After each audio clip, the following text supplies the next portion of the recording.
The strongest demon lord is betrayed, so he turns into a loner and takes on an abandoned innocent girl to teach her a naughty thing. The story begins in a big spooky forest. We see a girl runs through a forest and ships like every person and every scary movie ever.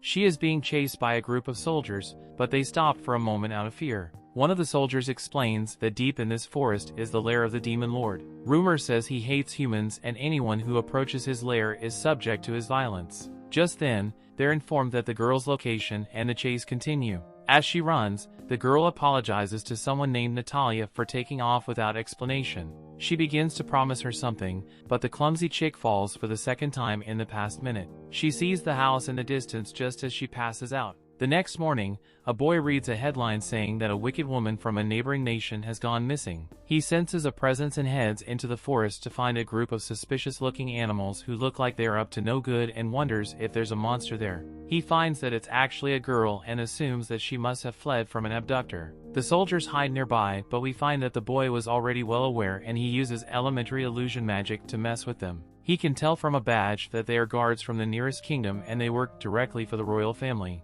The boy demands to know what business they have there, but they just act like a broken record and the man that he handed over the woman. They surround the boy and explain that the girl is a major criminal who disgraced the nation. These fools clearly don't know that they are talking to the protagonist, as they promise to not hurt him as long as he hands the girl over with no fuss. The boy isn't afraid at all and declines to comply with the requests. He refuses to side with a group of tin cans, so they point out how he can't use his hands and they attack. Unfortunately for them, he is still able to use magic and shocks them with the non-verbal skill. He prepares his next attack and the soldiers tremble in fear as they realize that this boy is the great demon lord that resides in the forest. This realization comes far too late as the demon lord releases a powerful attack that defeats the entire group. He does some crazy powerful mind control thing and has the soldiers tell him what they will say. When asked about what happened, they will say that they searched the forest early, but the woman's trail was gone, so they concluded that she was attacked by a monster. He then sends his new metallic puppets away as they will have no memory of what actually happened. Later we learn that the demon lord's name is Alan and he watches the girl unwilling to believe that she's a major criminal the whole country is looking for.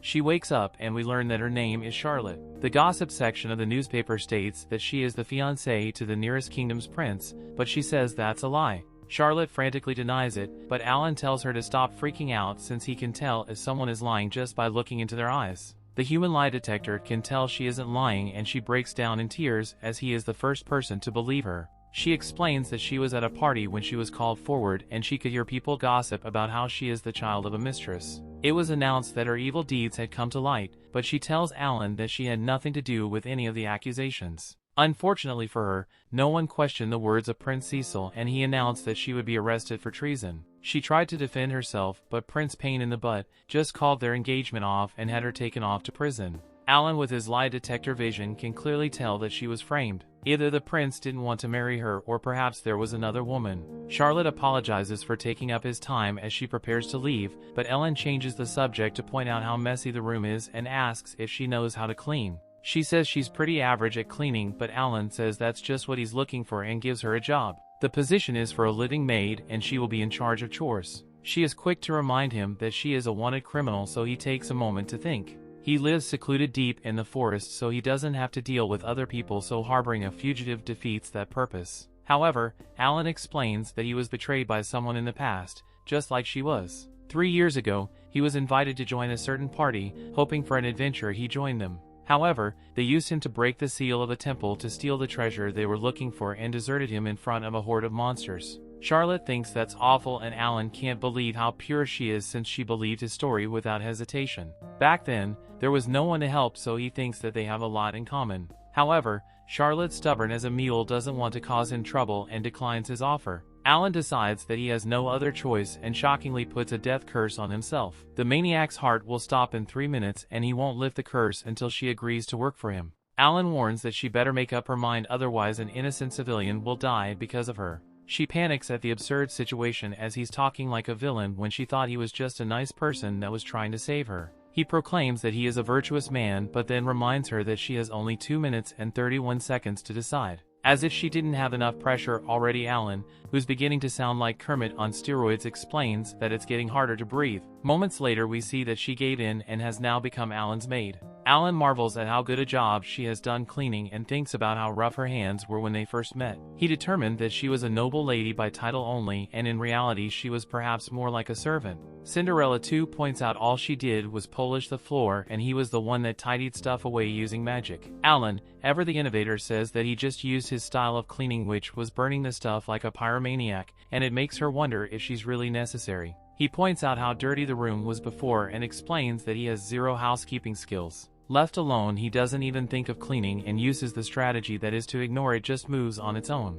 Charlotte then strangely anticipates her next chore, but he has nothing for her and simply tells her to do whatever she likes until dinner. She can't believe that he isn't worried about her stealing stuff, but he explains that he went shopping earlier and there isn't much cash left for her to steal. She apologizes for him having to buy stuff for her, but he states that he considers it an investment. He leaves her to do what she wants as he needs to work, and he tells her not to disturb him. Alan thinks about how he can't ignore someone in trouble, but relatively he also hates being social. Besides that, while she may feel that her gratitude to him now, in time she'll be fed up with him and leave. Brushing off his demon lord duties, whatever those are, Alan partakes him one of his few hobbies. This fiendish fact-checking weirdo likes to find holes in research papers on magical theory, pointing out every flaw and riddling it with his corrections. He finishes after several hours and is shocked to find Charlotte behind him. The discount damsel reminds him that he told her to do whatever she liked and she strangely chose to count the grains in the wood floor. Alan will later find that she doesn't have any hobbies,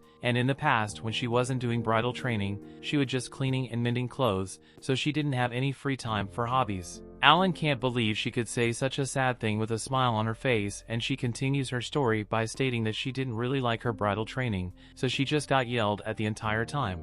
After he asks to hear a recent fond memory, Charlotte depressingly tells him about that one time her little sister Natalie brought her some fruit. It was a little bruised, but she didn't get to eat such treats very often, so she was very happy. Her depressing story has her wondering why Alan's face looked so scary, but he tells her that it's the face he was born. Alan thinks about how even he got to enjoy fun times at a magical academy every day, like making professors tear up by bombarding them with questions and blowing up classrooms with potion experiments. He thinks Charlotte should be having the best time of her life, and yet she has no hobbies or fun memories. Alan then excitedly decides that he's going to give her a crash course on all mischievous things in this world. Moments later, bargain basement Cinderella sits in front of several boxes and learns that Alan decided to sell his magical equipment to afford it all. Alan clarifies what he meant by mischievous and explains that it's an immoral type of fun. He can't help but be addicted to this type of much of his behavior, but points out that Charlotte is an honest and genuine person. He wonders if she has ever spoken up against the Duke's family and finds that she could never do it since they were kind enough to let her stay with them.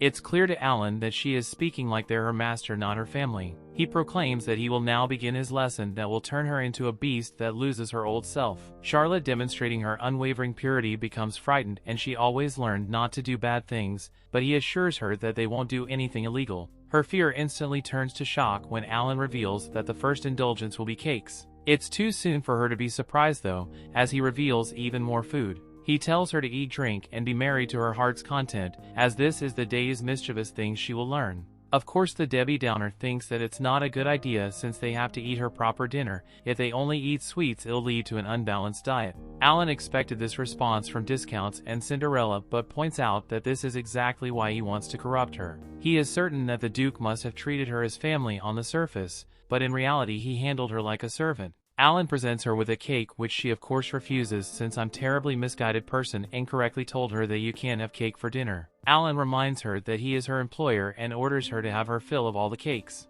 Little Miss Never Dessert thinks it's crazy, but he tells her that this is her job for the day. If she doesn't do it, he threatens to use the death curse on himself again. Charlotte wants him to choose what he would like first, but after all that, he hilariously explains that he doesn't like sweets. Charlotte can't believe he sold his things to buy all of it, and it's even more amazed when he states that he did it because he thought it would make her happy. He thinks she must hate sweets when she becomes flustered, but she actually loves them and takes her first bite. It's absolutely delicious and tears stream down her face again. Alan, our demon lord of dessert, is as clueless as ever and wonders if the cake is rotten, but Charlotte explains that she is crying because no one has ever done something like that for her before. As she remembers her past, she says that she is unsure someone like her is even allowed to be as happy as she is. Alan tells her to stop being ridiculous, since this is only the beginning and he plans to teach her every joy in the world. He has made the decision to suffer full of delicious food, introduce her to every delight under the sun and take her to many places around the world. He wants to make her experience fun and happy things until she's bored of them and until she can say she's the happiest person in the world.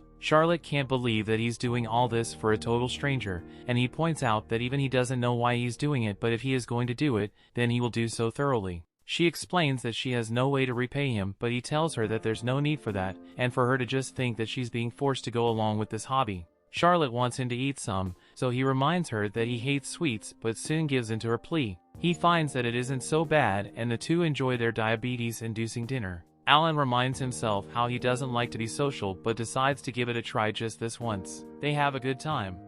Things continue. Alan thinks about Charlie, who's probably trying to avoid type 2 diabetes, so she'll finish the cakes little by little since he preserved them with magic. Our maniacal demon lord thinks that simply eating loads of food is too boring and he wants to give her more experiences she has never experienced before. He thinks that he knows exactly what to do and let him maniacal laugh. The next morning, Alan wakes up after a night of writing his mischievous list. It's the clever scheme his genius brain has created. He is certain that Charlotte will love his list, but a second look makes him realize that the list is filled with things only he would like. Alan determines that he must come up with more ideas and tosses the useless book. Alan finds Charlotte outside his door like a lost puppy and she's concerned because he looks so tired. Alan, not wanting to look like a simp after staying up all night making her a list, says he was working and that she should have breakfast without him. Charlotte, seemingly unable to let go of her Cinderella ways, has decided to sweep up around the house. Alan points out that she already cleaned the assigned areas as his maid, but Charlotte explains that she's in his debt and wants to be more useful.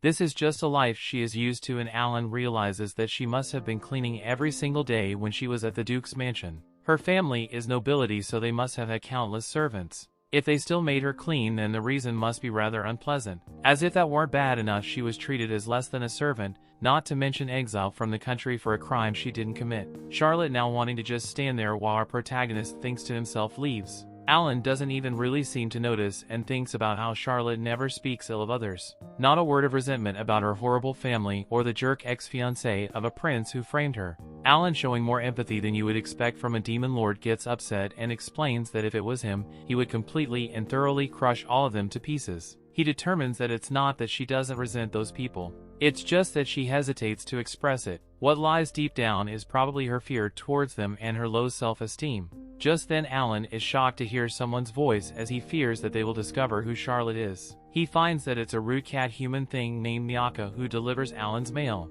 The freak calls Alan the Demon Lord, which shocks Charlotte, so he reveals that it's just his nickname. Miyako realizes that Charlotte looks very familiar and has maybe even seen her in the most recent newspaper. Alan prepares to lie his face off to hide her Let's identity, but Miyaka stops him. She explains that her company's motto is that the customer's needs always come first, so it's none of her business who his mate is. Alan then gives the furball the potions he delivers to the magic store in town. Miyaka explains that his potion is in high demand because it's excellent, but wonders why Alan doesn't live in town since it would be easier for him to make money that way. His answer is simple and the same one I would give, and that's because there are people there. Miyaka lands on her feet, thinks that Alan should live a little, but he tells her that's none of her business. The cat retorts by saying that his evil-looking face is why the people in town call him Demon Lord. Alan can't deny that, as it's only natural people talk that way about an evil-looking sorcerer living on the outskirts of the city. As an example, we see a few snot-nosed little kids walking through the forest discussing myths about the Demon Lord that resides there. They heard that he casts spells on anyone who approaches his house, but the naive little brats aren't afraid and proudly proclaim that they will defeat the Demon Lord. Alan shows up to be a nice guy and warn them about the dangers of the forest, but they are instantly terrified. It turns out that Demon Lord really is just a nickname and Alan is just a simple sorcerer. Miyaka bluntly states that it's time for him to find a purpose for living, but he reminds her that his life is in a public library, but telling her once again to mind her own business. Alan then has Charlotte look through a catalog for any daily necessities she might need. She's incredibly grateful and promises to pay him back, but our valiant protagonist explains that there is no need. Charlotte hesitates again since he already bought her enough cake to feed a small country, but he tells her to just order whatever she wants, and if she hesitates just one more time, he threatens to buy every single item in the catalog. Miyaka sees how rough poor Charlotte has it and explains that she has to tell off the Demon Lord if she wants to stop his tyranny. If it was her, she would give him a taste of her cat punches, especially since it's the best way to forget bad things and really stress. As the demon lord takes several punches to the face from the feline, a maniacal look comes over his face. He has come up with a diabolical idea, and the girls trembled with fear. Days later, Miyaka returns with the things Charlotte ordered. Surprisingly, Alan ordered something as well. It came in a huge box, and he is satisfied with its quality. He explains that it's actually for Charlotte, but she can't imagine what he has gotten her. Alan is sure that she will love it and makes the big reveal: it's a punching bag. Charlotte's completely confused at first. Platoon determines that it must be for physical exercise. That isn't quite right, as Alan reveals that it's the mission of this thing she will be learning next. The nosy cat girl who can't seem to mind her own business can't believe he is teaching Charlotte mischievous things. She points out how innocent and sweet discount Cinderella is, but Alan points out that he won't do anything dangerous. Alan demands that Charlotte release all her stress on the punching bag and has even went through the trouble of attaching her former fiancé to it. Alan explains what she needs isn't to accept everything, it's to be angry. Sometimes being patient is necessary, but it's just as necessary to let herself go, otherwise she will eventually fall apart. The emotion she ignores won't disappear, they lurk in the bottom of her heart and will eventually overflow to destroy her. Alan acknowledges that anyone would hesitate if they were told to hit something, but assures her that soon enough it becomes addictive. Unfortunately, Charlotte says she's an angry. Alan explains that in order to find that photo, he looked through many newspapers. He learned how she was treated as a villain in Nearest Kingdom, and it frustrated him to no end. They took everything from her. They trampled on her dignity, and now she no longer has a place to stay in that country. Charlotte proves that she is the real punching bag, as she naively says that she is sure the prince had a good reason. She feels like she owes them for raising her until now, and feels bad for the prince for having someone like her as a fiancé. She states that she can't resent them, and Alan determines that the root of the problem is rather deep. Of course, this is frustrating since he thought his plan was perfect. The plan was supposed to go like this. First, let Charlie realize her resentment. Second, storm into the Nearest Kingdom and uncover the prince's evil deeds.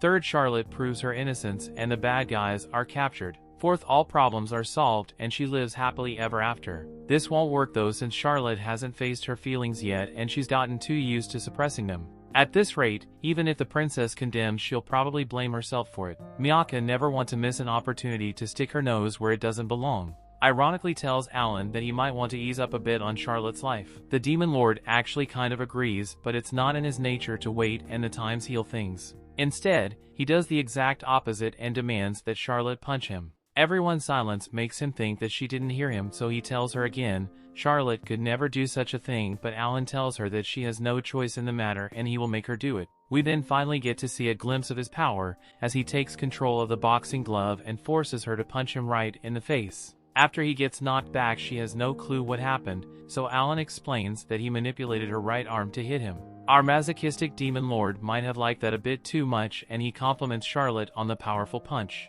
Charlotte, looking like the second coming of Mike Tyson, becomes frantic when she sees that she made Alan's nose bleed, but he calms her down. Alan, raising his simple level to the max, explains that no matter how much he punches him, steps on him, Chris isn't, calls him names. Whatever happens, he will never abandon her. This isn't her old household, and here she's allowed to feel anything and say anything. She is finally free. Those words begin to sink in, but she can't believe he made her punch him just to tell her that. He explains that she wouldn't have changed her mind if he didn't go that far, but she still can't accept that he would resort to this. He's glad to see that she's actually capable of anger and shows how easy it is to heal an injury like his. Charlotte asks him to never do anything like that again since her poor heart can't take it. He promises not to, so she finally begins to realize that she has been living her life afraid of a lot of things. However, she vows not to do it anymore. It may not come right away, but she wants to be able to say what she is thinking out loud. Alan is glad to hear all this and promises to be by her side no matter how long it takes. It's widely different from Alan's initial plan, but he's glad that she can now make a fresh start. Alan apologizes to the human furball as they might not have a use for the punching bag she delivered. Miyaka doesn't mind since the customer always comes first, and she is sure he will be using her delivery service much more in the future. She assumes that he will soon be buying a wedding ring and baby stuff, but the clueless pair has no clue that she is super obviously talking about them getting married. It seems to be a happy ending to another eventful day, but we once again see someone in the forest watching them as she states that she has found him and he can no longer get away from her. The story continues. Alan has discount Cinderella choose between coffee and tea. She was like whatever he is having, but Alan shocks her as he is an absolute psycho and will be drinking a super special nasty nutritious potion. Charlotte chooses the tea instead, and now it reminds her that she's supposed to start being honest about what she wants. This is pretty hard for the little pushover since running away from the house was the first time she decided to do something on her own since they took her in. Alan says that changes will come with baby steps and tells her to tell him if there are other things she might want to try. Just stand there shocked by a cat-like intruder, and Alan asks her how she found him. We learn that this cat girl is some kind of stalker, and she was able to determine his location by the pollen she found on one of his letters and by asking anyone she could find. Don't Wanna Be Cat introduces herself as Iruka, the apprentice sorcery engineer and Alan's little stepsister. Alan lost his parents when he was young and Iruka's family took him in. Iruka wonders if the blonde chick is his girlfriend, but they both deny it. Alan asserted and Charlotte gets sick to her stomach to be mistaken as the girlfriend of a social misfit with character flaws like himself who is also a genius sorcerer, so for her honor's sake he once again denies it. Alan reveals Charlotte's true identity as a criminal who has run away from the neighboring nation. Charlotte wonders what the heck he is doing, but Alan explains that it's pointless to hide it since Iruka is going to find out sooner or later. Alan explains the entire situation, even the part about him teaching Charlotte how to be mischievous. Iruka says that she was always wrong to think that Alan was an idiot, because now she realizes that he is a huge idiot. Surprisingly though, the reason is because instead of feeding Charlotte and making her punch him, he should be teaching her the things that girls actually enjoy. Iruka apologizes for her brother's behavior, but Charlotte can't understand why she's being so nice. Since she is wanted as a criminal, Iruka trusts her brother's judgment and points out that he might not know much but can sniff out bad guys like a dog. Iruka reveals that her reason for being there is to bring Alan back home, but she says forget all that now since she now just wants to help teach Charlotte how to be mischievous. Alan explains that he's better suited for the job, but his sister reminds him that she is a girl and she can teach her things he cannot. They can't settle their argument, so they agree on having a competition to see who can teach more mischievous to Charlotte. Moments later, Alan shows us another small glimpse of his power as he changes Charlotte's hair with simple disguise magic.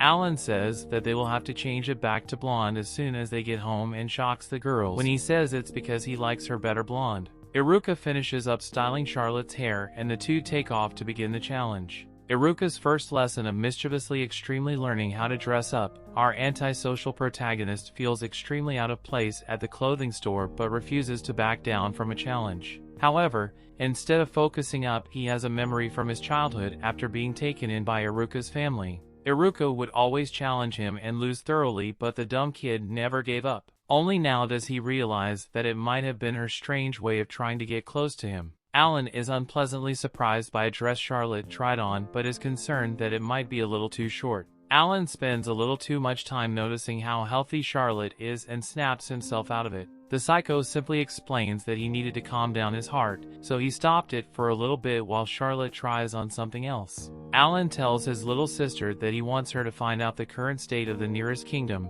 especially how Charlotte is regarded there. This is an easy task for her as she is sure that their dad has some friends inside the nearest kingdom. Iruka wonders if he wants her to look into the jerk of her prince as well, but Alan decides that it can wait for now. This surprises Iruka, so Alan must explain that while he is interested in learning about the person that framed Charlotte and learning more about how she was treated at the Duke's residence, once he learns he won't be able to hold himself back. Our powerful protagonist explains that he would storm into that country, regardless of how Charlotte might take it. This is why for the moment he will let them be, Iruka making a sheepish face as she can help but notice how much Alan has changed. He has never concerned himself with others before, but she's glad he is. Charlotte needs help with girl clothes stuff, so Iruka helps her but is shocked by something on her back. Alan then sees her next outfit but thinks it might be a bit too revealing. Iruka explains that girls need to be aggressive or they can't win, prompting Alan to wonder what exactly the ladies in this world fighting are.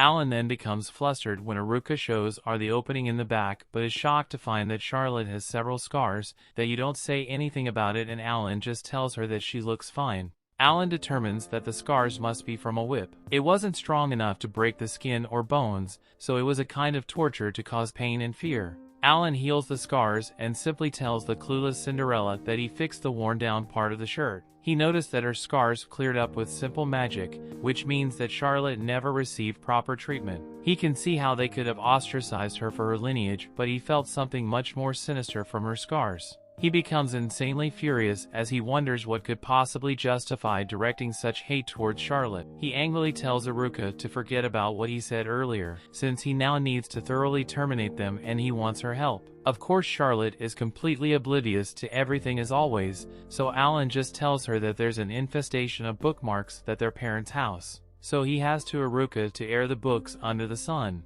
The gullible fugitive says that she hates bugs, and our protagonist sneakily says that he does too. The challenge isn't over yet though, so it's Alan's turn to pick out an outfit. Alan gets overwhelmed and picks one at random but shocked everyone, including himself when he sees that he picked something crazy. Afterwards, Alan decides that the mischievous thing he will teach Charlotte instead of dressing up is how to splurge. The wonderful art of releasing stress by buying a bunch of stuff you want without any restrictions. Charlotte is concerned for some reason, but Alan just takes her to a little stand with a bunch of weird little gizmos. He tries to see if she's interested in anything, but the girls break his spirit when Iruka tells him that he has no taste. Afterwards, Iruka glad that they bought so much stuff and wondered that Charlotte is upset because they didn't buy enough. Obviously, this is not the case as she is upset that they spent so much money on her. Alan explains that it was necessary to teach her how to be mischievous, and our equally clueless protagonist unknowingly embarrasses Charlotte with a compliment. Iruka, being the pest of a little sister she is, reminds Alan that he has no taste. Everything he chose was so lame and she picked up most of what they bought. The two get into a heated argument, but they always positive Charlotte calms them down. They say it's business as usual for them, but Shirley gives them a lesson as she states that fighting is a mischievous, it's just bad. The two agreed, and Alan thinks about how well he talked big to Iruka earlier. He now realizes that he is at a huge disadvantage in the challenge. However, as Charlotte Guardian he can't lose, and he has them continue shopping.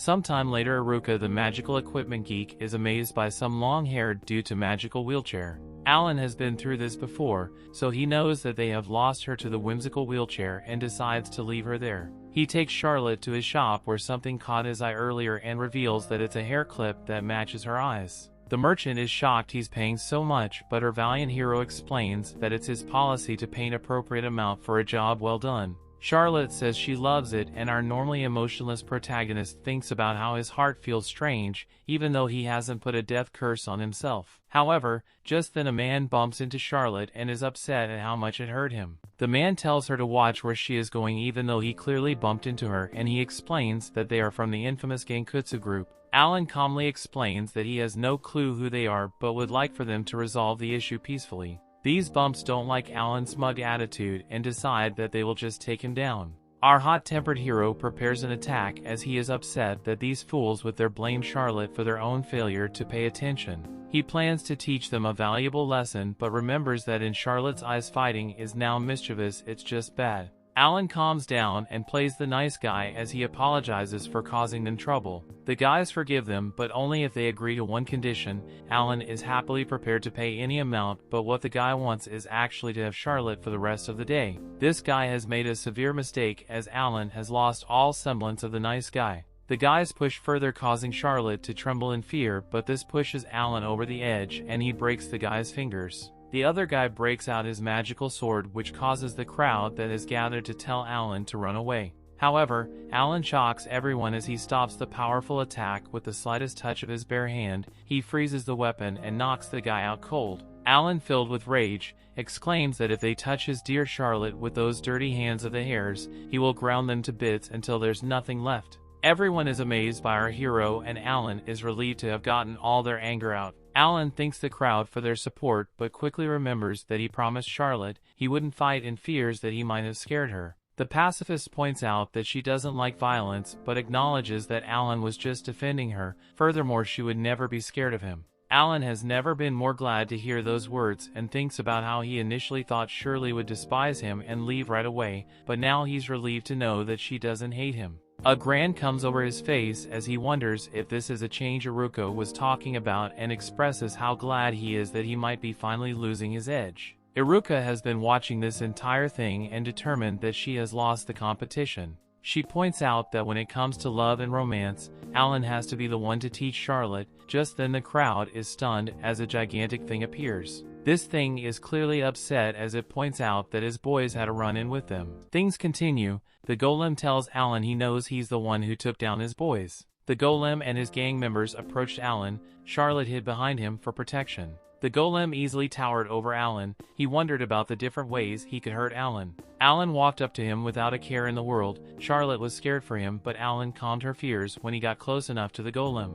He asked him if he's Megath. The golem asked him why he cared. Alan confirmed he's indeed Megath. He tells him meeting him is nostalgic because he hasn't seen a Megath in years. He taps Megath lightly, laughing cheerfully. Megath is immediately angered and punches Alan, telling him he doesn't know him.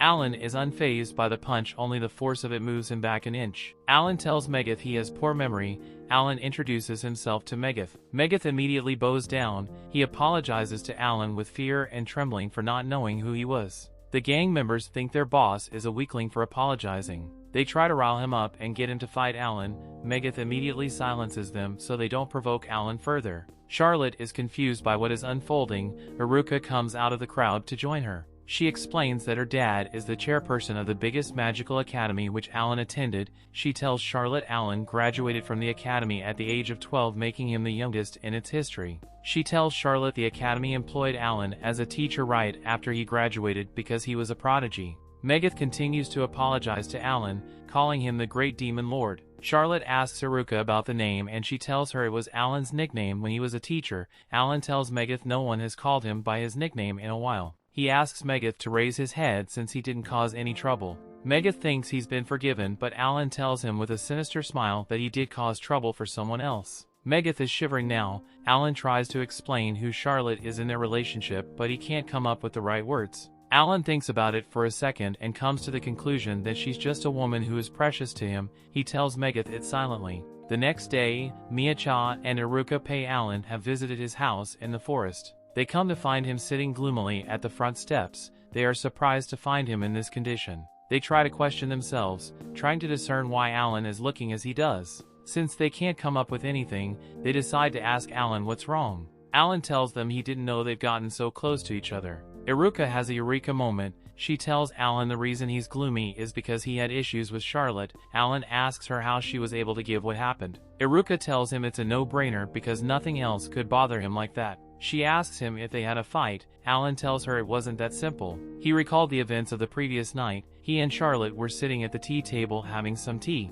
Alan proposes giving Charlotte some wages for her work. Charlotte tells him she can't accept that. He explains to her that she's been with him for months doing chores and it's only right she gets paid. Charlotte tells him she doesn't feel useful enough to be paid. Alan explains to her that she does more than just clean the house and she deserves compensation for her work. She asks Alan if he's sure of his decision. He tells her he's certain that she finally accepts her pay. She thanks him for the pay. Alan tells her she shouldn't save it, but use it to get whatever she would like. Charlotte tells him she doesn't have anything special. After thinking for a bit, she comes up with something. Alan is eager for her to tell him. She tells him she would like to go to town alone. Back to the present, Alan is regretting his decision to let her go alone. Alan asks Miacha and Iruka for advice, but they're caught in their own conversation. Alan tells them to listen to him and he finally gets their attention. Iruka tells him she doesn't expect such behavior from Charlotte. Alan tells her she immediately took back her request, but he encouraged her to go ahead. Back to recalling the events of the previous night, he tells her he can make her wish happen with his magic. She thanks him for accepting. Iruka is surprised he actually accepted her request. Alan tells her he had no choice after hearing Charlotte pleading. Miacha tells him he chose a difficult path. Alan tells them he's concerned for her welfare. They tell him his situation can easily be rectified. Now we can see Charlotte in town alone. She is disguised so no one can recognize her. She can't believe she's actually in town alone. Suddenly Alan, Miacha, and Iruka peek out of an alleyway. Alan is shocked. They could easily tail Charlotte. Iruka tells him she's surprised he isn't the one who suggested they do. At that point, Charlotte brings out a map from her purse. She decides to go to a specific location. Alan is proud of her for using the map to find her way just like he taught her. Charlotte walks away and they heave a sigh of relief that they weren't found out. Iruka asks Alan why Charlotte decided to go to town alone. Alan tells her she wants to get something to buy. Miacha asks him if he knows what she wanted to buy. Alan tells her Charlotte told him it's a secret. Miacha and Iruka are shocked Charlotte didn't tell him. Alan is happy she is now becoming her own person by keeping something secret. Iruka and Miacha worried that Alan is getting creepy. Charlotte walks around not sure of where to go. Alan tells Iruka that Charlotte doesn't seem to know where she's going. Iruka agrees, saying she looks lost. Alan tells her there could be a problem. Charlotte looks at the map and looks around. She is not sure of her direction, but she starts moving regardless. Miacha tells Alan his assessment may be correct and Charlotte could be in danger. Alan asks her what she means. She tells him judging by the direction Charlotte is going and she could end up in the Mirrored District. The Mirrored District is a dangerous district controlled by a gang called Serpent Fong. The leader of the gang is named Grow, a Viper Charmer. Alan is alarmed by this. Iruka asks him what they can do. She suggests she can bump into her and act as though it was an accident. Alan tells her not to bother. He tells her since it's Charlotte's first adventure they shouldn't butt in. Alan announces he has something to take care of. He leaves Miacha and Iruka to take care of Charlotte and runs off. They tell him goodbye. They keep an eye on Charlotte, wondering what she's looking for. They noticed she was approaching an unsafe area. Miacha wonders what map she's looking at. Charlotte arrived at a crossroad. Miacha was scared of her taking the path to the left. Charlotte looked at her map and took that exact path. Iruka wonders where Alan went. Charlotte looks around and can't discern where she is. Suddenly several men approach her. Miacha and Iruka are scared for Charlotte. Charlotte is now completely surrounded by the Mirrored gang members. Miacha and Iruka want to rush to Charlotte's aid, but they stop immediately when the gang welcomes her. They throw a pseudo-welcome party and Grow introduces himself to Charlotte. All the gang members welcome her in. Charlotte is surprised by this. Miacha and Iruka can't make out what's going on. Alan suddenly comes back at that point. Iruka asks him where he has been. He tells her he went ahead and taught the gang members a lesson. He tells her he told them to treat Charlotte properly. Miacha notices the gang members were beat up. Charlotte asks them if they were fine. They are surprised she noticed they were injured. She presents the leader with a magic potion to heal their wounds. They are all moved to tears and they bow to thank her for her kind gesture. Because of her kindness, they all vow to change their ways and live honest lives. Charlotte tells them they thank them enough. Alan praises Charlotte for earning the trust of the gang members. Grow asks her about her relationship with the Demon Lord. She asks him if they know Alan. They almost tell Charlotte what Alan did to them, but their leader stops them in time. Alan was ready to swing into action if they leaked the secret. Iruka tells him they were really threatened. He tells her he showed them his magic. Charlotte begins answering Grow's question with Alan looking at her from an alleyway in anticipation. She tells Grow how Alan took her in since she didn't have a home, so she concludes that he's her master. Alan is disappointed by her description of him. The gang members think she was threatened into submission. Grow thinks their relationship doesn't seem right. Alan is angry by their words, but he understands their point of view. He thinks she's too kind and modest for someone like him who's known as the Demon King. Charlotte assures the gang members that Alan is a misunderstood gentleman. The gang members can't believe their ears. Charlotte tells them Alan also teaches her naughty things, but they get the wrong idea. Iruka and Miacha are disappointed with her poor description and Alan tells them he'll address it. Charlotte thanks the gang members for their time and takes her leave. Alan is grateful she wasn't harmed. Miacha brings it to his attention that Charlotte was heading further into the dangerous district. Iruka tells him there are more dangerous squads in that area. With a coy smile on his face, Alan tells them there's nothing to worry about. Iruka hopes he won't be going ahead to pull that same stunt again. He tells her all he has to do is take control of the whole area. Iruka thinks he made a dumb decision. Alan goes through the district taking down different squats. Iruka and Miacha do the same. They walk through the district easily and eventually their brutality ends. They defeat all the gangs to ensure there's no threat to Charlotte. Iruka asks Alan if there's any need to watch over Charlotte now that they've cleared out the district. Alan tells her she's on the right thought process, but he doesn't agree with her. She tells him Charlotte probably doesn't want him to know what she wants to buy. Alan is a bit hesitant regardless. Miacha offers to watch over Charlotte alone. She tells Alan and Iruka to wait until Charlotte completes her shopping. Iruka thanks her. Alan and Iruka sit at a table having some tea. Iruka asks him a question, but his mind is somewhere else. At that moment, Miacha returns and tells them Charlotte has completed her shopping without a hitch. Alan commends her. He asks her if Charlotte will be alright since she's no longer watching over her. Miacha tells him Charlotte came across one of her acquaintances and she's safe with her. She tells him Charlotte and her friend will be coming towards them soon. Alan tries to ask her about what Charlotte bought secretly. Miacha tells him she didn't want to see what she bought because she felt it would be rude. Iruka notices Charlotte and beacons her over. Charlotte is happy to see them all. She rushes over to them and they exchange pleasantries. The jewelry shop owner was the acquaintance of sporting Charlotte. She commends Alan. Alan doesn't understand what she means. Charlotte tells him everyone in town was talking about him. She tells him he made them feel safe. He asks her how he did that. She tells him because he cleared out the gang members from the district. Iruka teases him for helping people without meaning to. The store owner thanks him on behalf of the townsfolk. Alan thinks life is strange because he got thanks from other people for something he did just for Charlotte. He accepts her thanks modestly. She tells Alan he's a rare catch and commends Charlotte for taking him as her boyfriend. They are both embarrassed. Alan explains to the woman that they are not in a relationship. She wishes them good luck and walks away. Charlotte thanks her for accompanying her. Alan asks her how her shopping went. She tells him it went well. She produces what she bought and both Miacha and Iruka recognize them as goods from a new shop. She presents it to them as their presents and they are really happy. They are surprised Charlotte came all the way to town to get them a gift with her first paycheck. Charlotte tells them she's showing gratitude to them for being kind to her.